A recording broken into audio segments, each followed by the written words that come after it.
Doncs el regel nocturn és el procés es torna a gelar la neu fosa durant el dia.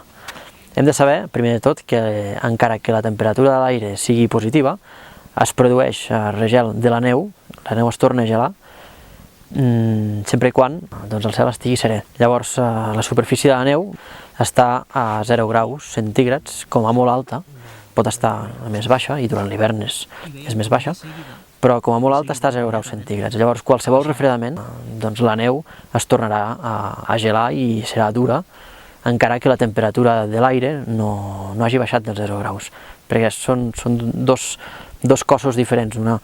Una cosa és la temperatura de l'aire, que és un fluid que està a l'atmosfera, i l'altra cosa és la temperatura de la neu, que és un sòlid i que està arran de terra, i que perd temperatura per radiació. I això, justament, com que perd temperatura i parteix de 0 graus, doncs es produeix una altra vegada el regel nocturn.